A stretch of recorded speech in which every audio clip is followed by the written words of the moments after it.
కాంగ్రెస్ నినాదం గరీబీ హఠావో ఎంతకాలం అని తెలంగాణ సీఎం కేసీఆర్ ప్రశ్నించారు. గత ఎన్నికల్లో నల్ల డబ్బులు వెలికి తీస్తానన్న మోడీ వాగ్దానం ఏమైందంటూ ఆయన నిలదీశారు. మహబూబాబాద్, ఖమ్మంలో జరిగిన ఎన్నికల సభల్లో కేసీఆర్ మాట్లాడారు. దేశంలో ప్రాంతీయ పార్టీల హవా కొనసాగుతోందని, టీఆర్ఎస్ నేతలకు గవర్నర్, రాయబార పదవులు రానున్నాయని కేసీఆర్ తెలిపారు.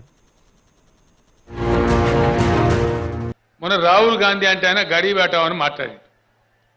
ఫస్ట్ 1947లో దేశానికి స్వతంత్రం వచ్చినాడు నెహ్రూ గారు చెప్పిన మాట దరిద్రో నారాయణ, దరిద్రుణ్ణే భగవంతుడు అనుకుంటాం అని మాట్లాడింది. అంటే ఆనాడు దరిద్రులను గుర్తించి దరిద్రో నారాయణ అన్నాడు. ఇందిరాగాంధీ గరీబీ హఠావో అన్నది. ఆమె కొడుకు రాజీవ్ గాంధీ ఆయన అదే మాట చెప్పిండు. తర్వాత పివి నరసింహారావు, మన్మోహన్ సింగ్, చాలా మంది ప్రధానమంత్రులు పోయిరు. మళ్ళీ ఇప్పుడు వాళ్ళ నాయనమ్మ అదే చెప్పింది, మళ్ళీ ఇప్పుడు ఆయన అదే గరీబీ హఠావో. అంటే ఎన్నేళ్ళు, ఎన్ని దశాబ్దాలు గరీబులు ఉండాలి? ఈ హఠావో డ్రామా ఎప్పటిదాకా ఉండాలి? కాబట్టి ఇదంతా వట్టిదే, వీళ్ళు చెయ్యరు. ఎంత అలవోకగా అబద్ధాలు మాట్లాడతారంటే, ఇదే మోదీ గారు చెప్పినారు, పాతాళ లోకంలో ఉన్నా సరే, ఏ దేశంలో ఉన్నా సరే నల్ల డబ్బు తెచ్చి ఇంటికి 15 లక్షలు ఇస్తామన్నారు. ఇచ్చినారండి? ఇవ్వలేదు. ఇవ్వకపోగా బీజేపీ జాతీయ అధ్యక్షుల వారిని మీడియా వాళ్ళు అడిగితే, ఓ చునావీ జుమ్లాతా, ఏదో ఎన్నికల్లో ఉబుచ్చిపోకకు చెప్తామండి, చెప్పినేది చేస్తామా అని మాట్లాడతాడు. అంటే ఇంత అహంకారమా? ప్రజల మీద ఇంత నిర్లక్ష్యమా? ఏదైనా ఎన్నికల సందర్భంలో చెప్పచ్చు. గతంలో చాయ్ వాలా ఒక నినాదం, ఇలా చెవికిదారు ఒక నినాదం. ఇవేనండి క్రియాశూన్యమైనటువంటి నినాదాత్మకమైనటువంటి ఇటువంటి నినాదాలతోని, ఒక విశేషమైనటువంటి ప్రచార హోరుతోని, ఆ హోరులో దేశాన్ని తీసుకొని పోతారే తప్ప వీళ్ళ ఎజెండా వేరే ఉంటుంది. వీళ్ళు ప్రజల కోసం చెయ్యరు. నేను ఫెడరల్ ఫ్రంట్ను ప్రస్తావిస్తా ఉన్నాను. ఆశామాసిగా నేను చెప్పడం లేదు.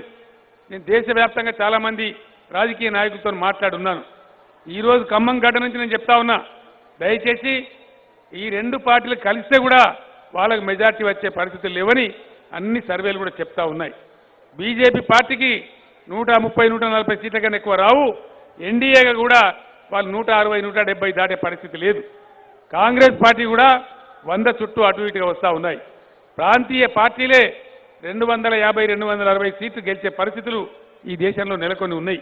కాబట్టి నేను మీ దీవెన ఉంటే 16కి 16 ఎంపీలు మనమే గెలుచుకుంటే దేశ రాజకీయాలలో మనం చాలా కీలకమైనటువంటి పాత్ర పోషించే అవకాశం వస్తుంది. ఎప్పుడు ఎవరు ఏమవుతారో, ఎవరు అదృష్టం ఏమిటో ఎవరికి తెలియదు. నేను ఎక్కడ చెప్పలే కానీ ఈ మాట ఖమ్మంలో చెప్తా ఉన్నా. 2001లో నేను ఒక మాట చెప్పేవాడిని నా సహచరులకు, ఉద్యమ సహచరులకు ఒక మాట చెప్పేవాడిని. మీరు భయపడద్దయా, టీఆర్ఎస్ చాలా పెద్ద పార్టీ అవుతుంది. ఈ పార్టీ వాళ్ళు ఎమ్మెల్యేలు అవుతారు, ఎంపీలు అవుతారు, మినిస్టర్లు అవుతారు, ముఖ్యమంత్రులు అవుతారు, కేంద్ర మంత్రులు అవుతారు, గవర్నర్లు అవుతారు, విదేశీ రాయబారులు కూడా అవుతారని చెప్పిన. ఇప్పుడు ఎక్కడి దాకా వచ్చినామంటే ఎంపీలు, ఎమ్మెల్యేలు, మంత్రులు, ముఖ్యమంత్రులు, కేంద్ర మంత్రుల దాకా వచ్చినాం. గవర్నర్లు, రాయబారులు కావాల్సిన అవసరం ఉంది. ఈ టర్ములో మీ దయతో ఆ పదవులు కూడా టీఆర్ఎస్ పార్టీ అధిష్ఠించబోతా ఉందని చెప్పి మనం చేస్తా ఉన్నా. ఇవి బులెటిన్ విశేషాలు. మరి కాసేపట్లో రుద్రాక్షలపై స్పెషల్ లైవ్ షో ప్రసారం అవుతుంది. చూస్తూనే ఉండండి. హెచ్ఎం టీవీ, వార్తాగదు, నిజం దాగదు. నిజమైన స్నేహితుడు